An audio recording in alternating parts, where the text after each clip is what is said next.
and soft piano music fades in. Warm Christmas lights glow. The narrator speaks in first person, a mix of warmth and hurt. You know how some families have unspoken rules? In mine, the rule was simple. My sister Emily always had to look like the perfect one. No matter what I did, new job, a promotion, even paying off mom and dad's car loan, Emily would find a way to twist it. "She's just trying too hard," she'd say with that smile that only siblings can weaponize. So when Christmas came around that year, I decided to do something purely from the heart. No drama, no comparisons, just love. I saved up for months and bought my parents a weekend getaway at the same cabin they honeymooned in 30 years ago. I even wrote a handwritten card. Not fancy, just honest. "Thank you for always giving us more than you had. I hope this helps you rest for once." It was supposed to be simple, beautiful.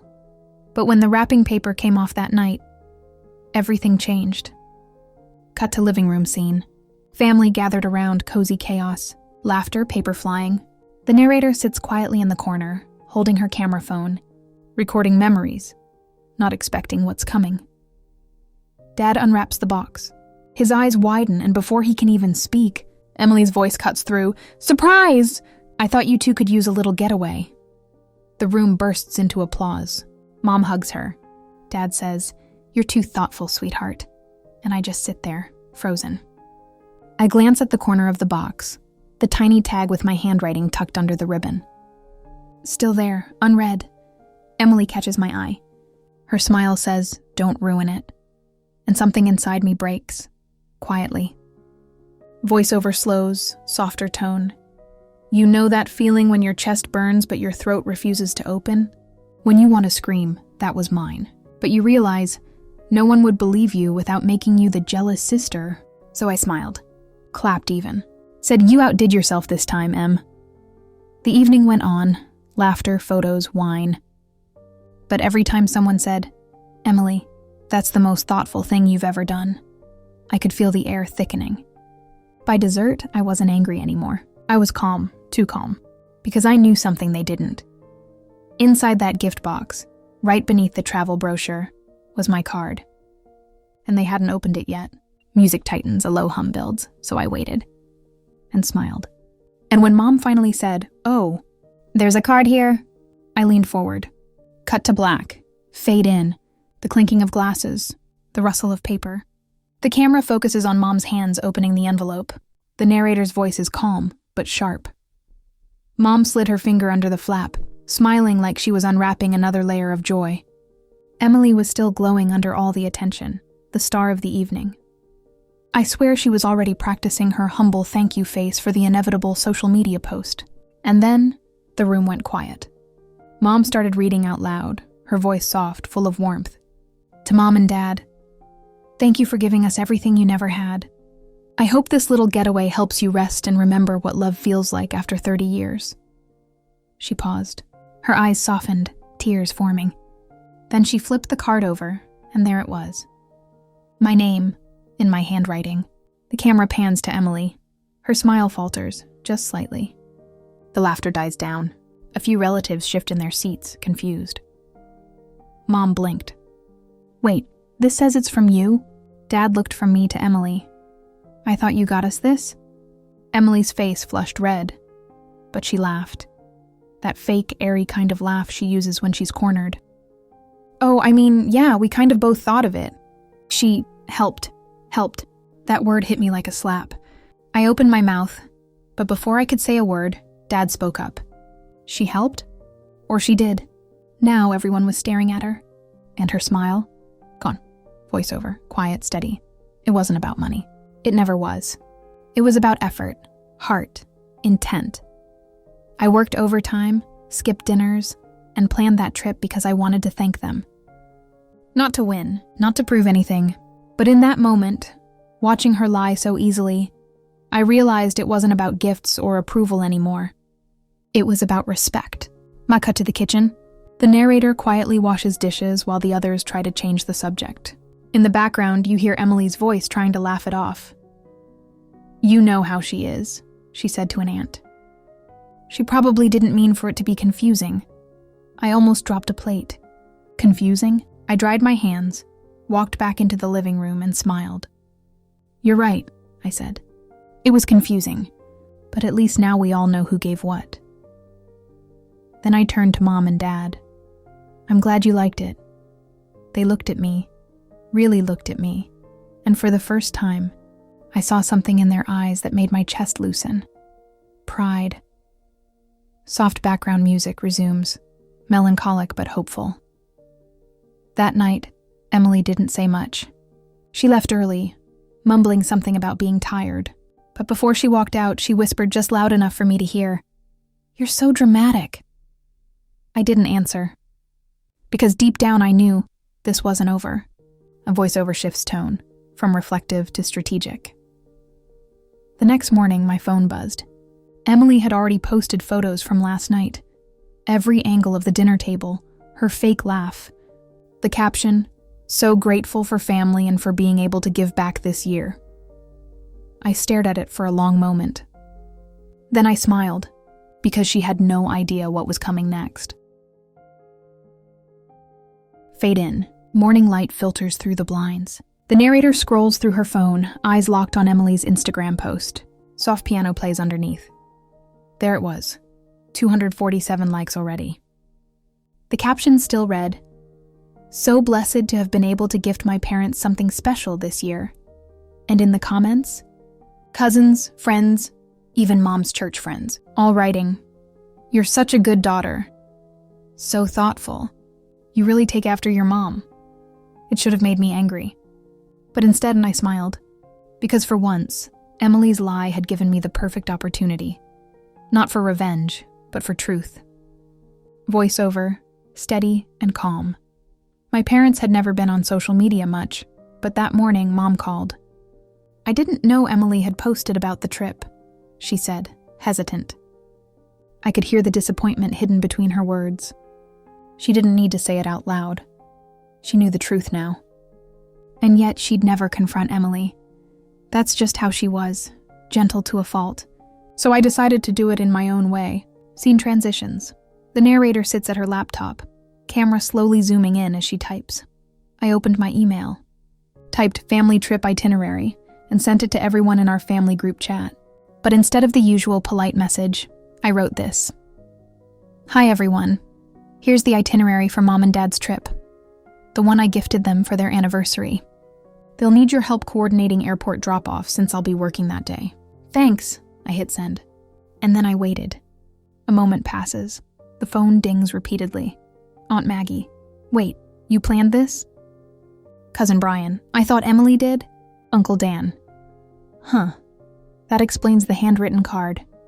And then silence. No reply from Emily. Just the familiar scene notification under her name. A voiceover. Slight edge in the tone. You could almost feel her embarrassment bleeding through the screen. I didn't need to say a word. The truth was already doing its job. But I wasn't done, because Emily had always believed in appearances, that as long as things looked perfect, no one would question what was real.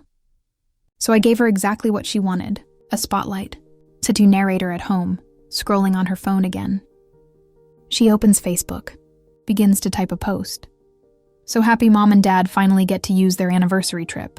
Took me weeks to plan it, but it's worth it seeing them this happy. Simple, honest, no tags, no names, no confrontation. But the timing? Perfect." I posted it right after Emily uploaded a throwback story of her holding the same gift box, captioned, "Love giving back." And guess what happened next? A cut to group chat buzzing again, quick cuts between phone screens and reaction shots. Aunt Maggie. "Oh, so it was your gift, not Emily's." Mom. "We're so proud of you, sweetheart." Dad. "You always know what we need." Then finally, Emily. "Wow, can't believe you're making this a big deal. It's just a gift." And I replied, short and sharp, "Then you shouldn't have lied about it." Voiceover. Cool, steady. No yelling, no insults, just quiet truth. That's the thing about family.